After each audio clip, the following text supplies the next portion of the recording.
This podcast is sponsored by Kulabula, creators of websites, animation, and digital art. To get a 10% discount, go to kulabula.com and put in the discount code AWAKENING.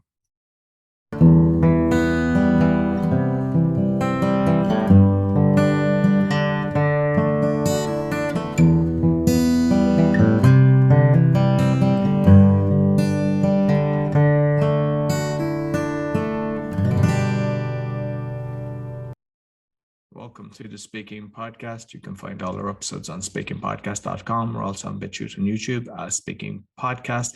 I also have the Awakening Podcast, the Meditation Podcast, the Learn Polish Podcast, and the Crypto Podcast, and all can be found on roycolin.com. Today, my guest, please welcome Hema Vyas. Hello there, Roy. Lovely to be here today. So we discussed beforehand that I'm in Poland, but I'm Irish, and I know you've got a similar story. So you might let you introduce yourself to the audience. Yeah, absolutely. So I'm an omnipreneurial psychologist, speaker and a mentor. And my background is I live in England, brought up in England, born in Africa, but originally from India. So have the whole cross-culture thing going on. Yeah. But I love that. I think that's beautiful because then you can connect with more people, because sometimes people are brought up to like hate one side or the other. But when you're brought up with all of them different countries, you just kind of accept everybody. You know, it's so true. And I think that's a really valid point. And one of the things that I say is that we need to travel more, but not travel to places that are similar to the places we've grown up in or where we're from, but to actually get a sense of cross-culture, because we learn so much. Our minds open and expand as a result of, learning from how other people do it and seeing there's another way, or, there's another way of looking at things or seeing things, thinking about things. So I think that's a really valid point. Yeah. So I like to ask my guests, their journey for speaking, but I also know that something, happened when you were 14. So like when you were in school, but also you might tell us the story, if you don't mind, of what happened when you were 14. Yeah. So, I grew up, as I say, with this cross culture, so very academically motivated with the Western culture, but also very spiritually driven by my sort of ancestry, my Indian heritage.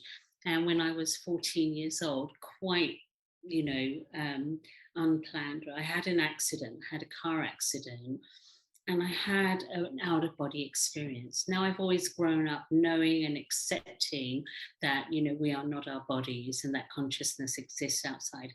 It wasn't ever spoken about in those terms, but because of my spiritual sort of upbringing, it wasn't an unusual concept. And when I experienced during that accident, I was lying on the ground and my body, my consciousness left my body, and I sort of followed my friends who just left me to try and bring them back, only to realize they couldn't see me, they couldn't hear me because I wasn't physically there. And I didn't think too much about it, to be honest, Roy. For me, it was quite natural to just accept that that was my experience. But it was only later on when I was studying psychology and I would talk about it, that we are not our bodies, and, the fact that there is something that exists outside of our physical reality. And there was so much resistance to it at the time when I was studying psychology. It was all about the brain and the body, physical, and, our reality as we perceive it through our brains. And it's like, no, there's another part of us that is so much more expansive. And I know that because I experienced it. And you can't take away the knowingness that comes from an experience like that. And so, a lot of my work has been pushing what I know internally, what I feel intuitively and instinctively, and not really being bogged down by science, because I always say that science is really catching up with ancient wisdom. Ancient wisdom has all of this knowledge, has all of this wisdom. And I was lucky enough, although the accident wasn't great, I was lucky enough to have a tangible experience myself, to know that there is something as consciousness, and it is absolutely not rooted in the physical body or the physical reality that we perceive. I think with the traditional, I suppose, scientists, medicals, they want to quash that because they know it works. They like every single thing. I mean, I'm exposing a lot of stuff on my other podcast, but I mean, I've noticed that every single that seems to work, they try to dismiss it and make fun of, and you know, they promote the opposite. Absolutely. And you have to ask why, what are they afraid of? And I think what they're afraid of is what we really need to step into, which is we are so much more powerful. And it's not about power over people. It's not about, money or wealth.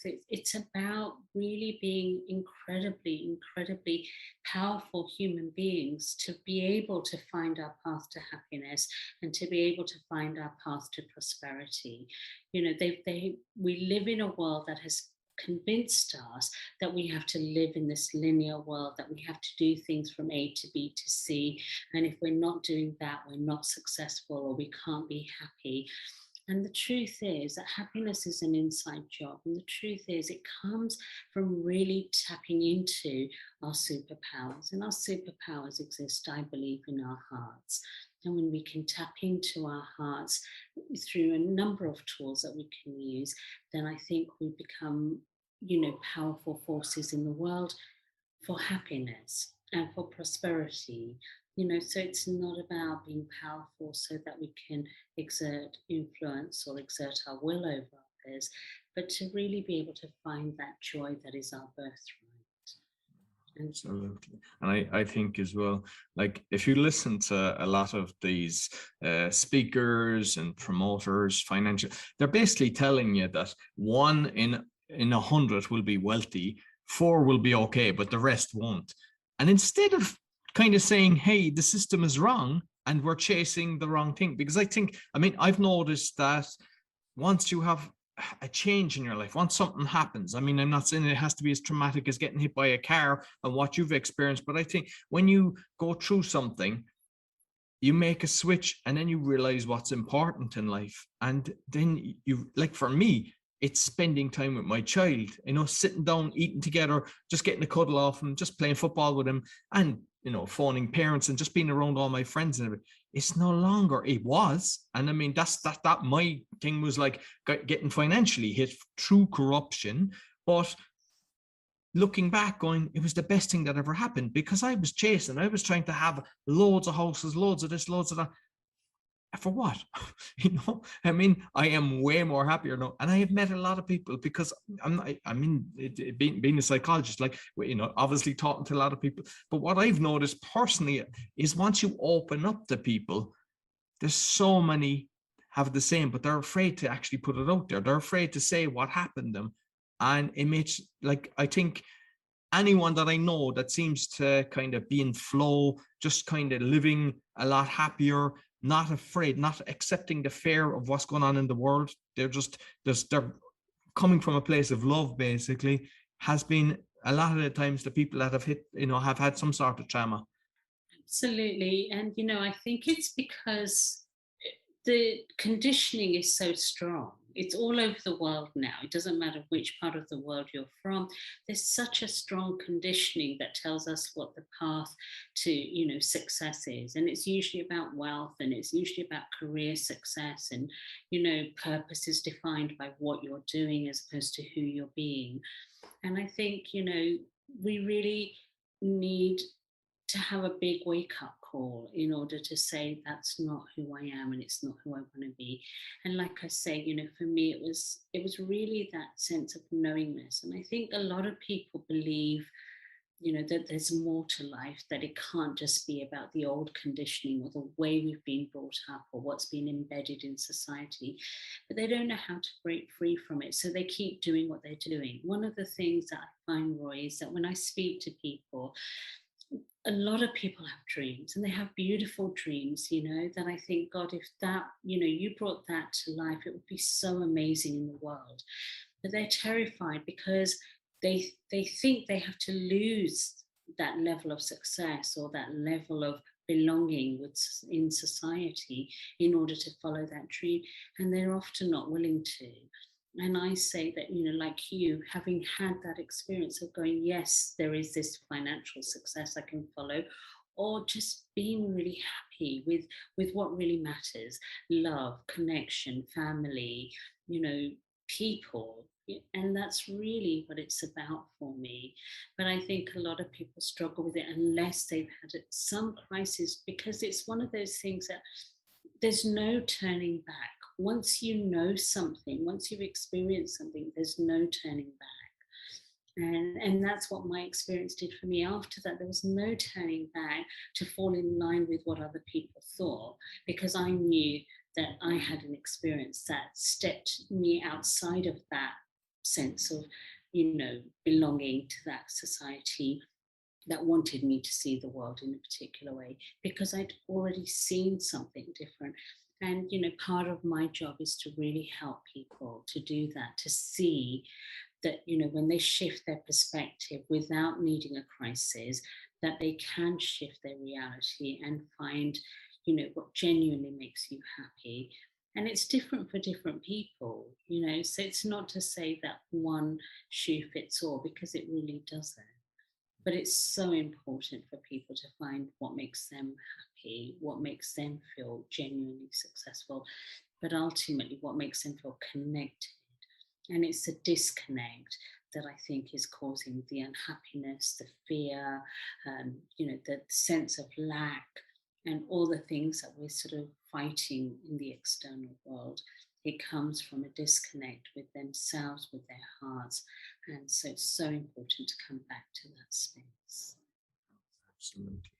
And because I know, I know I could talk to you regarding this deep, but I want to bring in the speaking side of things as well, because it is the speak, even though this conversation would be relevant for both the awakening and the meditation, because they're all kind of connected.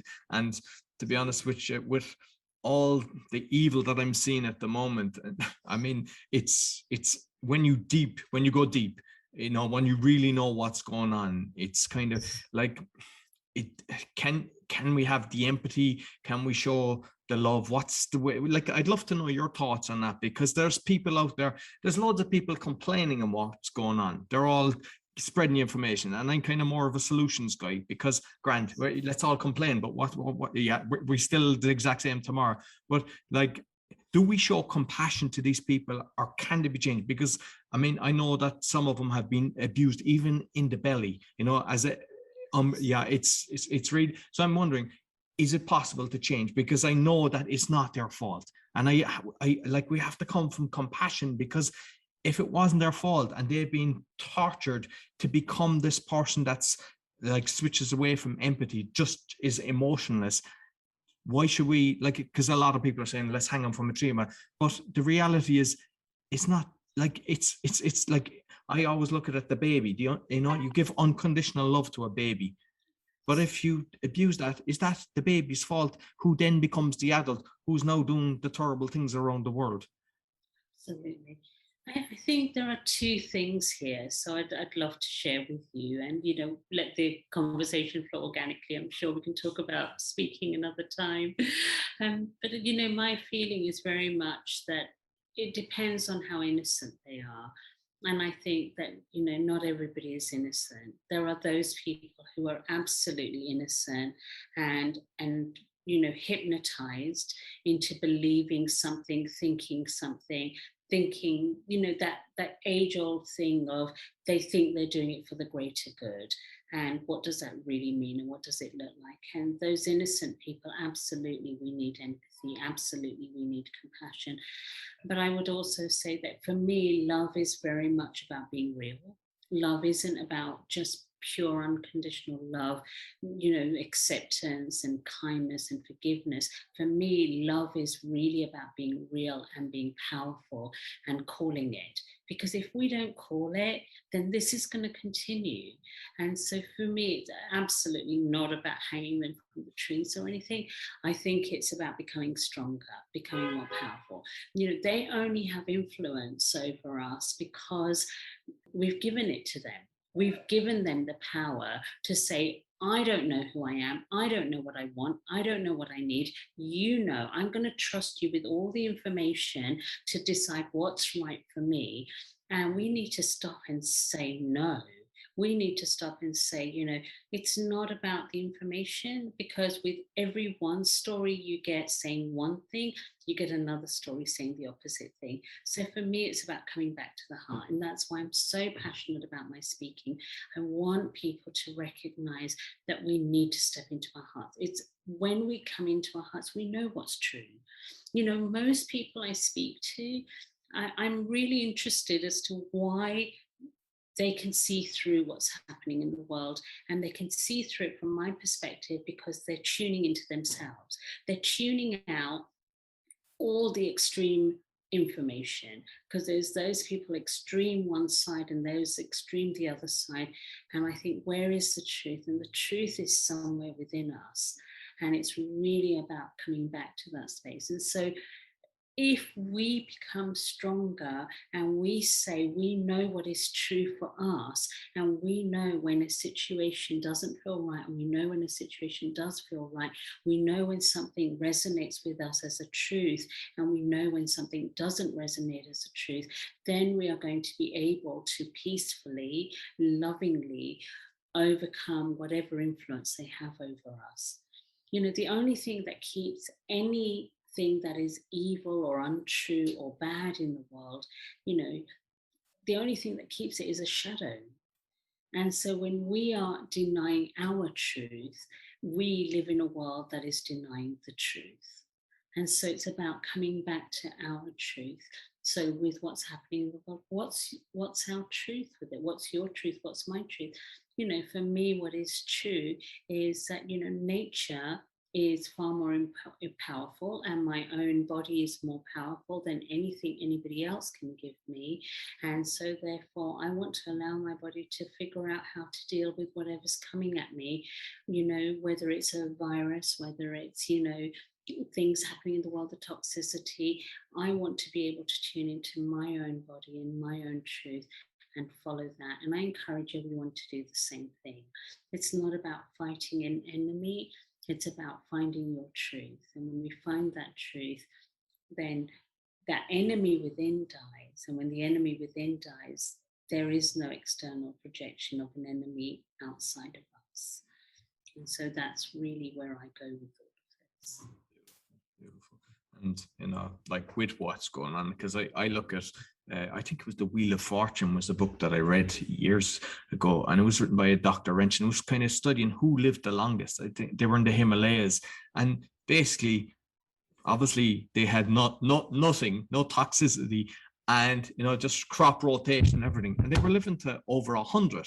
Exactly. And that tells you, that's enough for you to see, okay. And then they done a test on the rats. I think they done it in India, and then they done the food from the UK. Yes. And basically after 16 days, they became cannibalistic. So like it's showing, like say in the prisons and everywhere else, they don't give them the best of foods, even the schools. I mean, the whole food system, unfortunately, has been manipulated for us to think that we need a certain foods because it's all about the money. But if you actually, I believe, just do your own research. I'm at a stage now where I don't believe anything. I mean, I just constantly, I just look at everything with open eyes and go, why is that my belief system? Because it was conditioned into me in school at a certain age, and I had to believe that. But now I just question everything, and I start doing research, and I don't, I won't go to Google, because I know that that's been infiltrated. And by just checking that, for example, if you say, is 5G safe, it will come up, it's safe, because that's the question you asked. But if you go into Brave and say, why is it dangerous? Then you get the list. So it's all the questions that you ask as well. Exactly. Absolutely. I love that. It's one of the things I teach people, that it's, the quality of your life is sort of dependent on the quality of your questions. And so, we have to question, how are we really living and what's really serving us? And if we're not being served by what's being fed to us, be it information, be it food, be it, all the stuff around us, then we have to rethink what we want to do with that. And I think it's really, again, that inner journey, like you say, when you look at the impact of food, well, who's making these decisions that's depleting Earth's resources? And then we need to think about, well, who's allowing them to make those decisions? And so, where does the power really lie? And ultimately, the power lies with us. The power lies with us to able to say no to something that is not okay. But, if we don't say no, then we're going to keep on getting what we're getting. And we're going to keep on the treadmill. It's not going to go away. And I think that's what's really got to people. I think, this mundane, constantly striving to survive. And I just think, oh, that's so sad. We're not here to survive. We are here to thrive. We are here to flourish. We are here to evolve. We are here to expand our consciousness, to expand our hearts, to create that sense of community, to create loving relationships, and to really come together as a whole and live with joy, to enjoy the beauty of nature, to enjoy the beauty of people and differences and cultures. And there's so much beauty in the world, and yet we're so stuck on that which is not beautiful, i.e., the idea that we have to keep on working in order to secure a future. And for what? To secure a future just so that we're secure? But you haven't really lived, and we deserve to live. We deserve to live with real joy in our hearts. It's like kind of what you think about constantly or talk about constantly, you attract. So like I like grounding. I love the sun. I go out in as the sun. I just adore the sun, to be honest. I'll go out, I'll do sun gazing kind of on sunrise, sunset. It just works for me.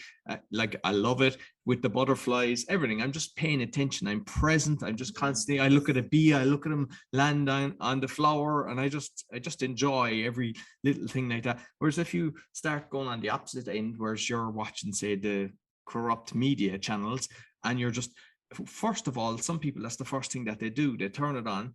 So you're just pumping negativity into your body, and then you're thinking negative, and your vibrations are negative instead of the opposite. And like, I mean, I can still get the message out, but it doesn't bring me down. But I know other people that are doing similar to me, and I see them getting seriously depressed because they're taking it in. I mean, I can take in the information, but I don't accept the hatred. I don't accept the evilness, even though I don't like what they're doing, but I just don't let it to affect me. And I can still, as I mentioned, play ball with my son or just do anything. And I'm not going around, that it affects my emotion. Absolutely. And I think that's really, really important that, we work with what is right for us. And I think, it's wonderful that you're able to do that. I'm definitely a big believer in really, really being in tune with nature and really taking time to really appreciate those beautiful things that are miraculous, really, when we stop to think about, the bee, the butterfly, and, the trees, the cycles, and everything is quite miraculous. But I would also add, from my perspective, for me, Roy, it's really is a time of reckoning. And for me, it's about, not just saying, because for many years, that's who I've been. For many years, I've been that person just talking about love and just really bringing love to my work, to my clients, to people I work with. We do a retreat where we go away to beautiful India, and we're just surrounded by nature, the sounds, the colors, the smells. And right now, I feel like I'm in a space where really something has to shift. Consciousness has to tip over. We're at a breaking point where we can go one way or the other.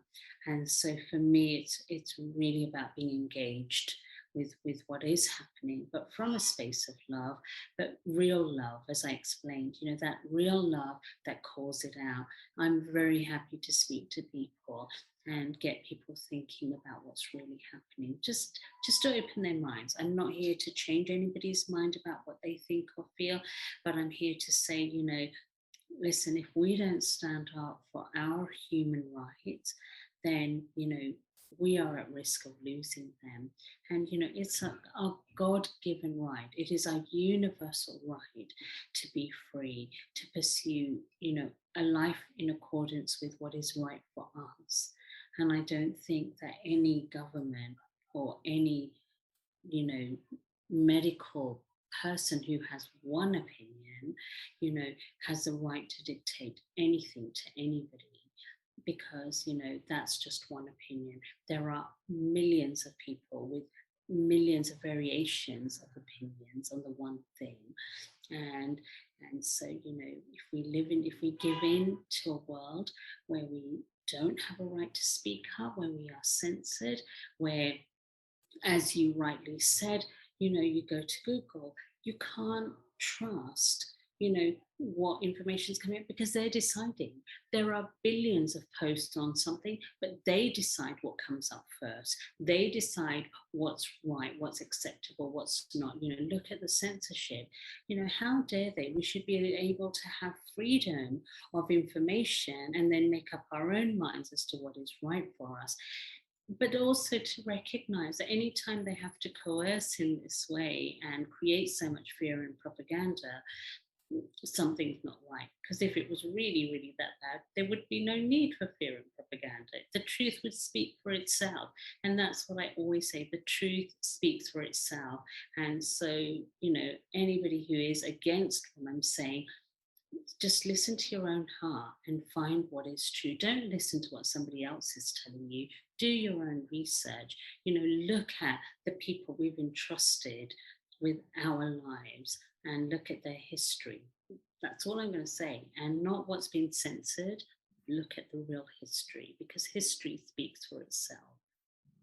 Absolutely. And just on the censorship with YouTube, I got removed from YouTube, and the videos that were removed were when I had doctors on my show, because they were exposing the corruption and the lies that are going on. And it's like, that means you don't accept them as a medical doctor. Even though some of them have millions of followers and everything, they didn't like the information that was going out.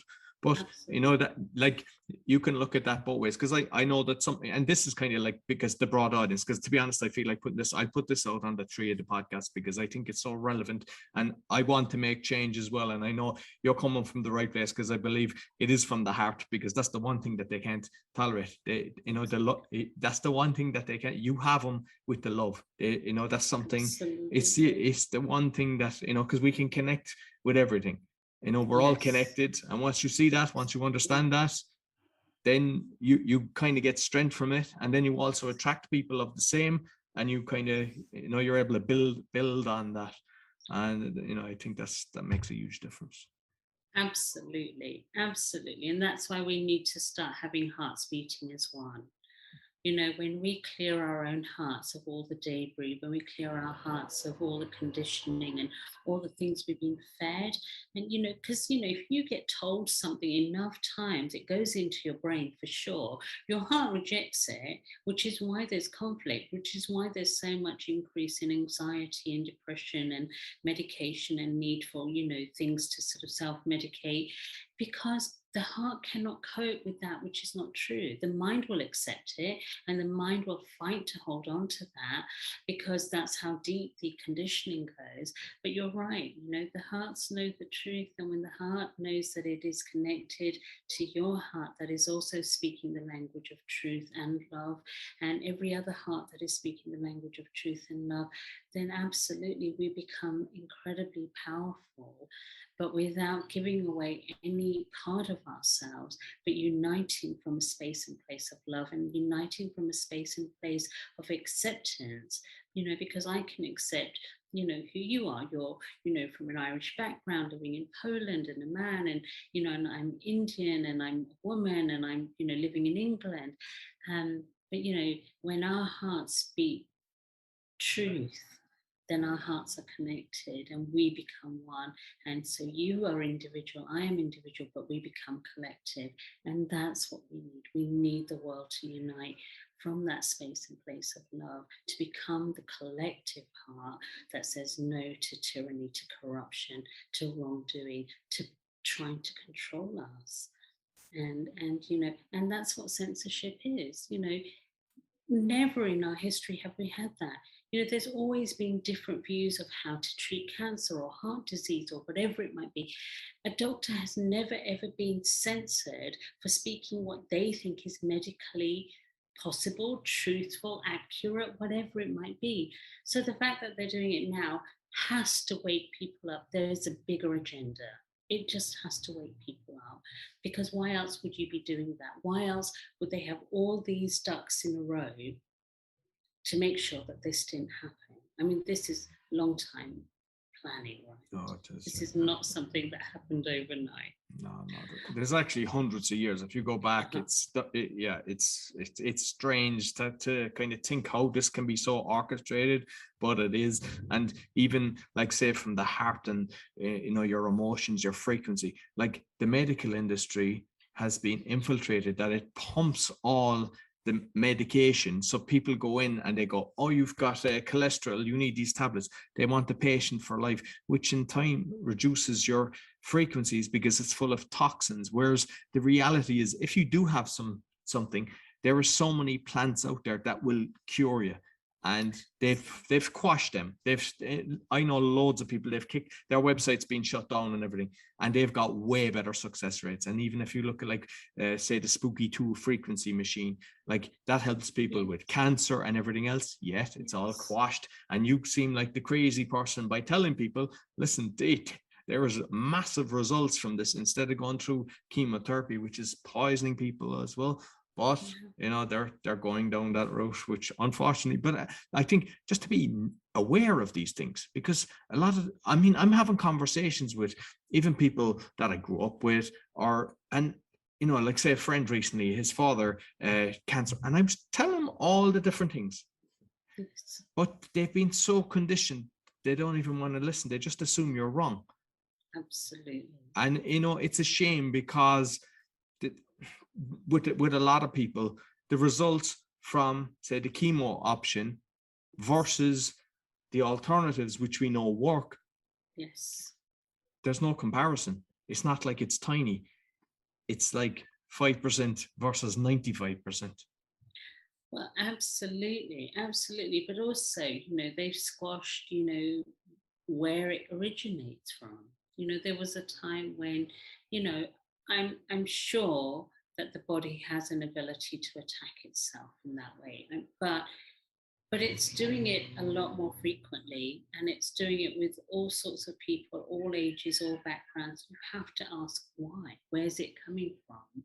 And as we've sort of touched on before, there is a lot of toxicity around us, not just in the food, but there's, depletion of lots of minerals and things that would probably keep us healthy, despite having, sort of toxicity in our bodies, because our bodies can cope with it. It has the ability to digest and metabolize within reason, but not if there isn't the support for it. And so, we live for centuries, perfectly well.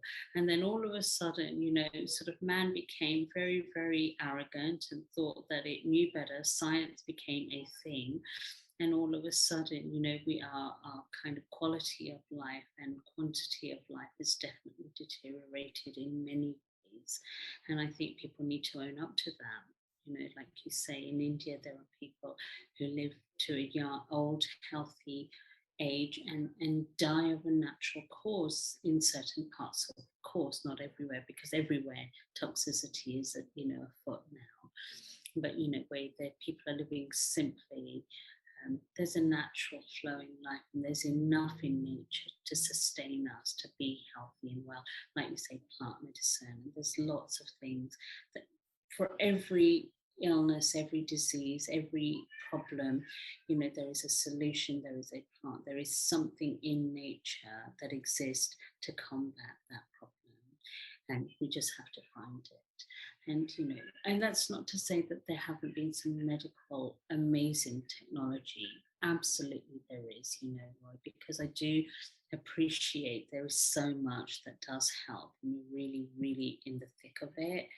And so there's amazing stuff out there medically, scientifically, but it shouldn't be the only thing, and it shouldn't be the only go-to. We should be open-minded and allow lots of possibilities, and for each person to find what's right for them. For some people, going down that sort of medical route might be exactly what they need, and for others it may not. It's the fact that they're trying to shut it down that I think is so wrong. because before this, we lived in a world where, yeah, if you didn't want to go down that route, you could go down your own path and find your own solutions. And because I come from a background of Ayurveda, that is my go-to. I mean, I didn't have a doctor, a registered doctor, until, unfortunately, just 2 years ago.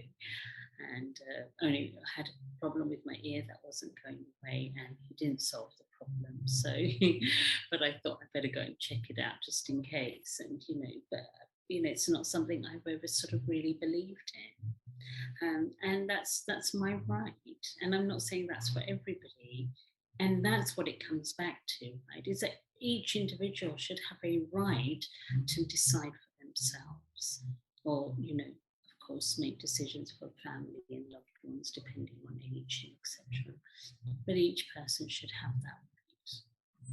Absolutely. And with your retreats, then, do you have corporate clients? Because I'm kind of looking that, especially because most of the problems are kind of from the corporations. So I know there's kind of higher levels overseeing the whole lot, but the reality is a lot of these corporations, they're, I mean, say Nestle, I mean, even the guy came out, he doesn't think that people should have water and everything. It should be sold, and, all the toxins in it. And like, there's a load of bad companies out there. If do you have the corporate clients going to these retreats? But like, is that a way we can do it by touching the individuals inside the company, that their heart is open and they're going, hey, we're selling these cereals that actually the number one ingredient is sugar, and we're making it look like it's the healthiest meal of the day. Absolutely, especially for children, and the constant bombarding of advertising, that is so unhealthy. And yet that's what children will gravitate towards, because that's what they want, and that's what they see, and that's what they, other children talk about. So yes, I definitely think that's the way, so a lot of my work sort of started off being I started off slightly corporate and consultancy, and then moved into independent, doing my own practice. But a lot of the work now comes from people who have been touched personally, unfortunately, usually through crisis. So when they hit rock bottom, they don't know where else to go. And so all the things that they knew and thought kept them safe suddenly was taken away from them, and they weren't so safe. And that's when they would come to me. And absolutely, because once you touch their hearts and you show them experientially how life can flow so much better when you are in touch with your heart, when you are more open-minded as to what's possible, instead of a contracted 3D living, and really opening up to the sort of infinite possibilities of nature, and really healing inside out, through massage, meditation, yoga, all of those things, you absolutely change their mind. And I think more and more people are burning out. More and more people are not liking the lifestyle, not liking the choices. It creates conflict. You see, as I said, when the mind accepts something, well, this is what you've got to do, feed the bottom line, feed the bottom line, feed the bottom line. But the heart is saying no. Eventually, you have to give, something has to give. And that's usually when they come to see me. And that's where I've now built my sort of practice around omnipreneurial psychology, which is really going into the corporate space and encouraging them to have away days, encouraging them to come on retreats, encouraging them to get in touch with their heart, to make better decisions, to be able to, take care of the people before they take care of profit, to take care of an organization from a sustainable space. And in doing so, recognizing the bottom line takes care of itself. There is plenty of wealth and abundance to go around. But if we're only chasing that, we're leaving out so much of life that makes us happy and genuinely fulfills us. When we follow that which makes us genuinely happy and fulfills us, the money just absolutely organically takes care of itself. So yes, of course, we are all here to sort of, make money and have a living, make a living at some point. None of us are all, here able to just run charities or charitable organizations, but it's getting it the right way around.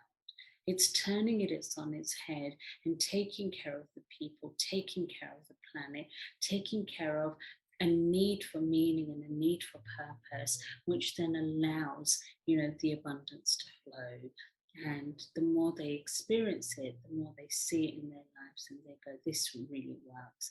And so the word is getting out. And so, I hope it gets out at a much quicker rate, and more people do it in a way that is really heartfelt, where they recognize when you hurt another person, another thing, another living thing, you're hurting yourself, because we are all one heart. We are all connected. And, and it's a real tangible thing. It's not just an ideology, but people don't know that yet. And I really hope I'm successful in getting more people to see that. Excellent. And like, you must be happy with even the last, say, 10 years, the amount of people that are engaged in yoga and meditation, because I mean, now I can talk to somebody that's 18 and he's meditating, whereas before, if you start to talk about meditation, they'd look at you like you two heads and there was something wrong with you.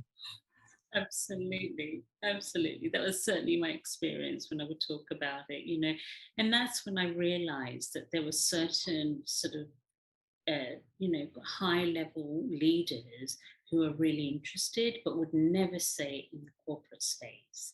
So, one of the things that I remember quite clearly is a lot of these sort of men in particular coming to me and going, oh, I quite liked what you talked about at this place, or, and I'd love to know more. And so they have the individual sessions with me.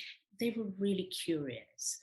And they really, really did want to know. And but they would never have brought it up in the office. They would never have brought it up in the workspace. But, when I would talk about certain things through sort of, like consultancy, I'll do soft skill training. But I'd always throw in something about love, or something about, that trust, or that sort of consciousness, or whatever. And people were really interested, but they were scared of it. And now I think, it's definitely much, much more acceptable. You have all sorts of people talking about it. You certainly have big companies like Google trying to implement it. But I also think they pay lip service to it.